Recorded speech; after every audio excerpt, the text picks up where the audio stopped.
get that picture of power, the Triple Crown winner. Secretariat has opened a 22-length lead. Dan Whip, Alliar on the outside driving. A berm to Alliar, heads apart. A berm's got a nose in front as he come onto the wire. A quarter of a mile to go in the Belmont. Easy Goer on the outside takes command.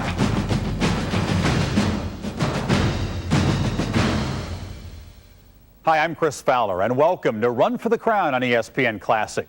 The year is 1989, and in horse racing, there's a hugely attractive duel between opposites. It's the hard luck story versus everyone's favorite. It's the incredible tale of Sunday Silence, the colt who had survived ill health in an almost deadly accident, taking on Easy Goer, the son of Alidar, undefeated as a 3-year-old, and in the spring of '89, already considered the heir to Secretariat.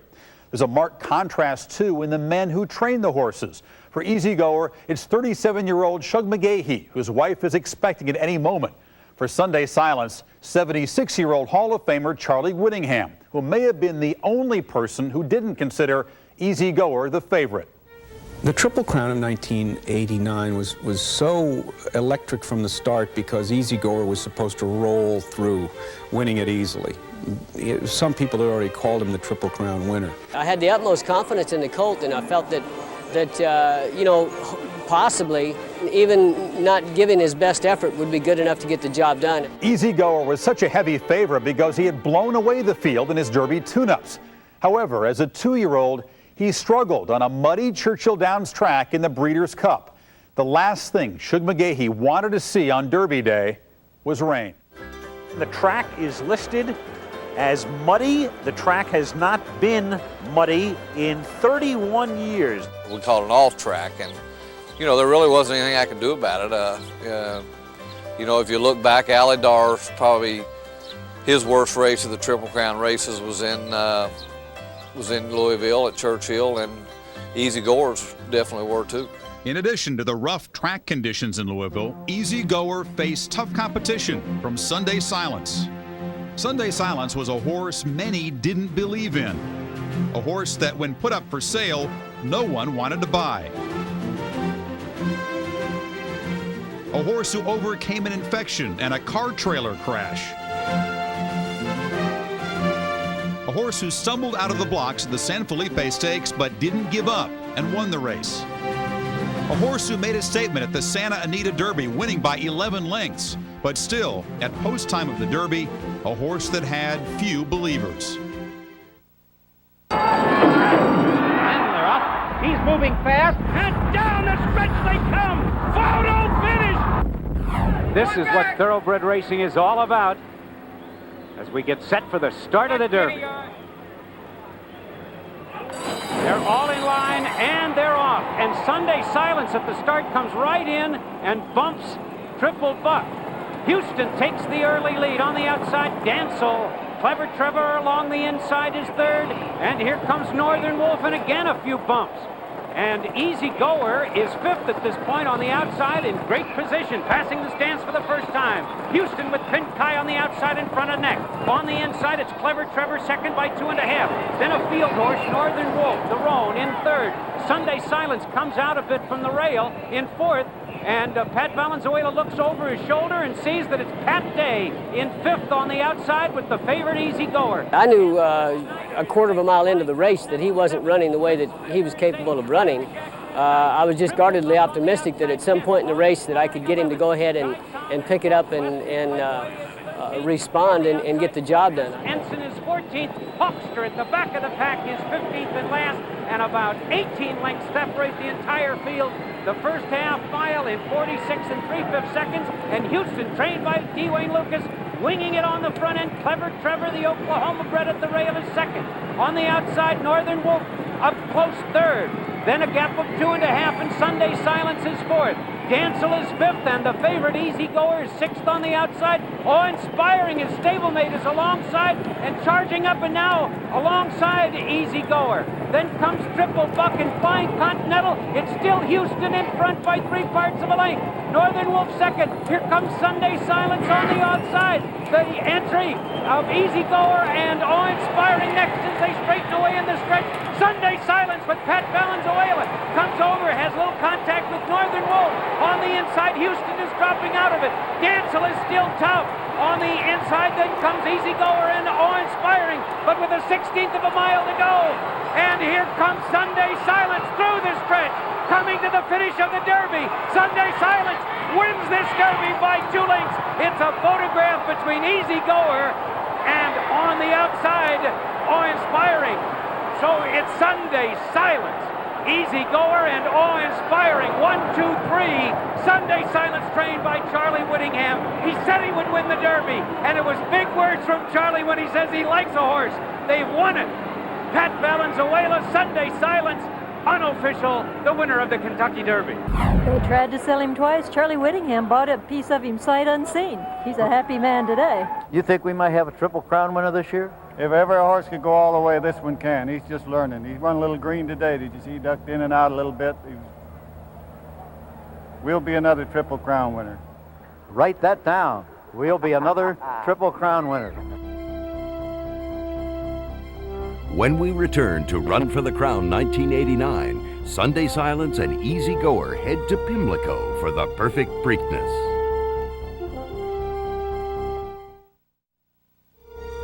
We now return to Run for the Crown 1989. Despite Charlie Whittingham's proclamation after the Kentucky Derby that Sunday Silence would win the Triple Crown, the consensus was that the weather did in Easy Goer and that Whittingham's victory was an aberration. Sunday Silence wore the blanket of roses, but Easy Goer was still the people's champion. I think Easy Goer had difficulties with the track at Churchill Downs in the Kentucky Derby. Sunday Silence did not. And going into the Preakness, I think we all thought that Easy Goer would bounce back. Little did we know, he bounced back and it became one of the great races in Triple Crown history. The best race I ever saw. Fortunately for me, I was calling it. And they're off and pulverizing, quickly jumps to the lead. Houston on the outside in second, Dancel between them third. Northern Wolf on the outside is fourth, and Sunday Silence is right there and now fourth, moving up between horses. Passing the stands for the first time. Northern Wolf takes the lead by a head. Houston with Cordero on the inside, saving ground in second. Pulverizing has dropped back to be third. Then on the outside, it's Sunday Silence fourth. Easy Goer on the outside is fifth at this point, 3.5 lengths off the lead. Larry Snyder with Dancel at the rail is next. Then comes Rock Point, and 3 lengths back to the trailer Hawkster, who is 15 lengths off the leader, who is now Houston as they move on to the backstretch. The first quarter in 23 2/5 seconds. It's fast, but not that fast. Down the backstretch, Houston with Cordero leading the pack by 3 lengths. Northern Wolf is second, and now the Kentucky Derby winner. On the outside, Sunday Silence takes second, and here comes Easy Goer with a quick move on the outside with Pat Day. Going down the backstretch, it's Houston in front by a head. Easy Goer, the favorite, up to challenge. Sunday Silence between horses in tight quarters there. Back into third, Dancel is fourth, Northern Wolf fifth. Rock Point on the outside, sixth. Pulverizing has had it. He's back to seventh, and Hawkster hasn't started to run. Midway on the turn, Dancel on the outside to the front. On the outside, here comes Sunday Silence to challenge. Now they're heads apart. Sunday Silence with Pat Valenzuela takes the lead at the quarter pole. Easy Goer back into second position. Dancel coming on third in the stretch. On the outside, it's Sunday Silence. On the inside, Easy Goer. And down the stretch they come. On the outside, it's Sunday Silence. Easy Goer with Pat Day. Back to challenge. Heads apart. Easy Goer on the inside with a slight lead. On the outside, Sunday Silence. The rest of them far back. Here's the finish of the Preakness. Sunday Silence and Easy Goer. Photo finish. Noses apart. I can't tell. But on the outside, Sunday Silence with Pat Valenzuela. He's waving his whip like he thinks he won it. The time, 1:53 4/5 seconds. A dramatic photo finish. Either Sunday Silence on the outside, the winner of the Derby, who will try to make it 2 steps to the Triple Crown, or Easy Goer at the rail with Pat Day. What a finish! Dave, we have seen the race that everybody wanted to see here today. 2 magnificent colts battling out head-to-head, nose-to-nose, down the stretch. Who won it? If I had to make a guess, I would say Sunday Silence on the outside, but hold all your tickets because that is a pure guess. There's Pat Valenzuela. He did wave his whip. Charlie Whittingham isn't sure. No, I don't think he's sure. Wants to be. But it's going to be a little bit of a wait till the photo. There's Shug McGahee. They're both going to go down towards the winner circle, just in case. 153 and 4. We did not get the track record or stakes record that we thought might be achieved here this afternoon. It wasn't for lack of running, Jim. 3/4 and 109 and 2, and these two colts hooked up and ding-dong through the stretch. I believe Sunday Silence probably got the nod. A really game performance. I mean, this was a stretch finish written in Hollywood. Pat, can you hear me? This is Jim McKay. Yeah, I can, Jim. You think you've got it? I think so. What's it look like? As I said, on a guess, I said I thought you had it. But I'll tell you, it's a whisker one way or the other. Do you feel sure you have it or not? I'm almost positive. Pat tried to screw me the whole way around and he couldn't do it. Okay. There is the photograph of the finish. As you can see, if a Hollywood director filmed a race, it would need 100 takes to get it to look like this. Pat, unofficially, you're the winner. Can you hear me, Pat? Yeah, I can. You got it. All right. Pat Valenzuela may not have won the race as much as Pat Gay may have lost it as they headed down the backstretch. Pat Valenzuela, the rider of Sunday Silence, looked over, seen it was me, and decided it was time to float me to the outside. I'll never forgive myself for what I'd done at that point. The momentum carried me on past Houston as we got into the middle of the turn, and I went ahead and let my horse relax just a little bit, anticipating that Sunday Silence would come back at me. I thought it would take him a while to regroup and get his feet back under him and get back into contention. That's where I underestimated the recuperative powers of Sunday Silence and his ability to run around the turn.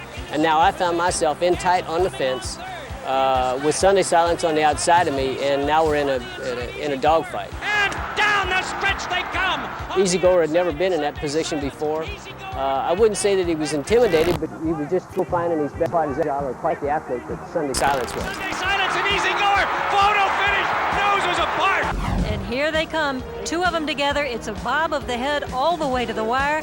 Sunday Silence, what a game, Colt. They're both game. I mean, this is a storybook finish. This is the one we waited for. This is horse racing, and it could, in fact, be Alydar and Affirmed all over again, going in all three of the Triple Crown races. With the result the same. With the result the same, that's what I mean. Sunday Silence hits the sidewalks of New York in pursuit of the Triple Crown when we return to Run for the Crown 1989.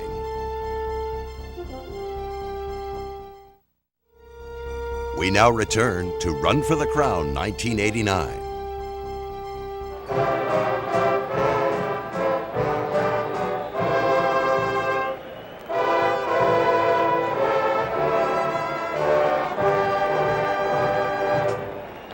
Well, you saw the expressions on some of the faces of the riders. You heard the crowd shouting to the individual jockeys as they went by.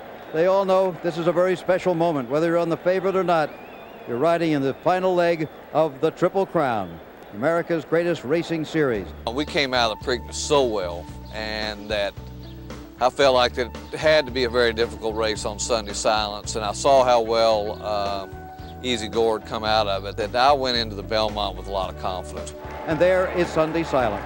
Need we say more? The son of Halo is the favorite, and Pat Valenzuela could win the Triple Crown. It was the most split press box and press corps that I've ever seen. I mean, you had people who were looking and hoping for a Triple Crown winner, and people who were just mad as hell that Sunday Silence, this cheap horse that Charlie Whittingham had sold off shares for, you know, basically a $25,000 horse. I mean, how could he possibly A, defeat Easy Goer, and B, win the Triple Crown? Why, that's unheard of. I mean, you know, we've got to beat this horse. It was almost a political sense to the Triple Crown that year. It was almost like a real nasty election. Charlesy, we had one vote for Easy Goer, one for Sunday Silence from our colleague. Who do you vote for? I'll pick them when they turn down the backside. Oh, come on now, let's go, let's go. I think any time you have a chance to get a Triple Crown, you know, it's great for the industry, it's great for us in television, it's going to gather more attention, garner more ratings, and it also gives you a sense of history, too, to tell the story of the previous Triple Crown winners and what this horse, and in this situation, Sunday Silence, would maybe take his place in history. And they're up. He's moving fast, and down the stretch they come. Photo finish. And they're off. Sunday Silence on the outside grabs the early lead. Then comes Le Voyageur up alongside and between horses. Easy Goer is right there. Firemaker in the middle of the racetrack is fourth. Then comes Rock Point. Triple Buck claims the rail as they round the clubhouse turn. It's Le Voyageur and Randy Romero on the front end, leading the pack by a length and a quarter. Triple Buck along the inside is second by a head. There goes Sunday Silence on the outside. Rock Point between horses fourth. Easy Goer is fifth on the outside, 3 off the rail. 2 lengths farther back, it's Firemaker. Then a gap of 2 on Hawkster, followed by Awe-Inspiring, Imbibe, and Irish Actor is 10th and last as they move to the backstretch. On the front end, it's still Le Voyageur running the first race of his life in the United States, the first time on dirt. In front by a length and a quarter. Sunday Silence reserved in second position. Triple Buck is gaining a bit on the inside. Easy Goer on the outside. Between horses, Rock Point. Now moving down the backstretch. The first quarter in 23-1, the half in 47 seconds. That's 3 seconds faster than the affirmed Alydar Belmont. Down the backstretch, Le Voyageur in front by 3.5 lengths. With Sunday Silence second, then Easy Goer on the outside third. Rock Point is fourth by a head. Triple Buck along the inside fifth. Firemaker is sixth by 2. Hawkster is seventh. Awe-Inspiring is eighth. Imbibe races ninth, and far back, that's Irish Actor 10th and about 20 lengths off the leader. But it's still Le Voyageur in his American debut, leading the pack 3 parts of a length. Now Pat Valenzuela asks for speed, and the Kentucky Derby and Preakness winner Sunday Silence responds. Easy Goer is also closing in on the top 2. Midway around the turn, Sunday Silence takes the lead and looks to the Triple Crown. Here comes Easy Goer on the outside to challenge. Le Voyageur is hanging tough. Those 3 across the track and the others are far back. A quarter of a mile to go in the Belmont. Easy Goer on the outside takes command. Sunday Silence moves to the outside for the drive. The Voyageur is now in third, and down the stretch they come. It's Easy Goer for the furlong to the finish in front by 5. Sunday Silence appears beaten. The Voyageur is third. Down the stretch, and it's Easy Goer with Pat Day winning the Belmont and denying Sunday Silence the Triple Crown.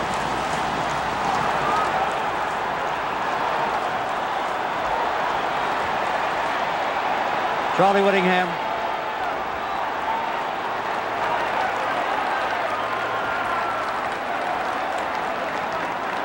Arthur Hancock. Denny Phipps. And there's Ogden Phipps with his back to it. The beaten favorite, Sunday Silence. No Triple Crown winner. It'll be at least 12 years. And they're the winner. And the congratulations from one Pat to another. Unofficial results, Easy Goer, the winner, Sunday Silence, second, Le Voyageur from across the ocean. The mystery horse came in and finished third after setting the pace most of the way around. 2:26 flat, is that? If so, that's the second fastest Belmont of all time. Charlie, so many people are disappointed Sunday Silence didn't come away with the Triple Crown, but was a tougher race than you expected. Well, it was a very good race. You expect a tough race in this race, and very few horses get the Triple Crown anyway. He's no worse than a lot of them, and he ran a very big race. And the other horse put his race in today. We're on his racetrack probably, and we didn't have any excuse, and we get a little bonus anyway. We get $1 million for being second, so it's not too bad. I have an obviously very disappointed Pat Valenzuela with me. Pat, obviously no Triple Crown for you this year, but a good effort by Sunday Silence. Yeah, Charles, he ran a good race. Easy Goer just ran a super race today. You know, I'm sorry we got beat. He ran a great race, and I just wish we could have won the race, you know. The early fractions were pretty rapid, especially the first quarter by the French horse. Did that cost you at all? No, we were a couple lengths behind the French horse the first part of it, so I don't think the fractions hurt us. Easy Goer is right next to us also. Like I say again, I like to give credit to the people from the Easy Goer camp because he ran a great race. He ran a really super race today, and ours ran a great race too. He just couldn't get lucky. Well, thanks for being with us, Pat. There'll be another day. It was a great rivalry while it was going on. Thank you, Charles. Thanks a lot. We'll have final thoughts on the fantastic rivalry between Sunday Silence and Easy Goer when Run for the Crown 1989 returns in a moment. We now return to Run for the Crown 1989. Down the stretch, and it's Easy Goer with Pat Day winning the Belmont and denying Sunday Silence the Triple Crown. We should have won the Preakness, and we did win the Belmont. I felt all along that pound for pound, Easy Goer was the better horse. I still feel that way today. I feel that Easy Goer was probably the best horse I've ever ridden, but obviously the record does not bear that out. We ran against Sunday Silence 4 times, he beat us 3 of them. I likened Easy Goer to the college kid with the cashmere sweater tied around his neck, leaning on his convertible. Sunday Silence was the street fighter. He was the guy with the denim shirt and the collar turned up and probably a pack of cigarettes rolled up in his sleeve. He was awfully good in the Preakness, but as I said, the rigors of the Triple Crown is so telling on horses that Sunday Silence was one of its casualties. I think what made that horse special was that he had the heart, determination that you look for in a champion. Sunday Silence had that. He demonstrated it in the first 2 legs of the Triple Crown, but when it got to the 3rd leg, when Easy Goer came back to his home track, that's when he showed the horse that we all knew that he thought he could be. It just turned out that when Easy Goer got to Belmont, it was his home court advantage, and 1.5 miles really was right up his alley. He was able to finally turn the tables and save some face, but he really couldn't seem to get by Sunday Silence, and I've often wondered about whether he had the mental toughness and whether he really wanted to do it or not. The fairy tale that was 1989 did not last for either of these horses. That next year, in the summer of '90, Sunday Silence and Easy Goer would suffer career-ending injuries. In mid-July, while going through a routine workout at Belmont Park, Easy Goer chipped a bone in his right foreleg and had to retire. 2 weeks later, it was a similar fate for the overachieving Sunday Silence. The colt was found to have a tear in the ligament of his left foreleg.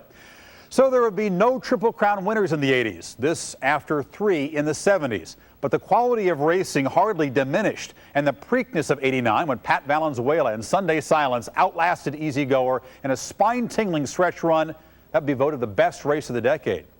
Sadly, Valenzuela, one of the great young jockeys of the 80s, would fall prey to a substance abuse problem and never again reach the heights of 1989. I'm Chris Fowler. For all of us at ESPN Classic, thanks for joining us on Run for the Crown. On the outside, Sunday Silence. The rest of them far back. Here's the finish of the Preakness. Sunday Silence and Easy Goer.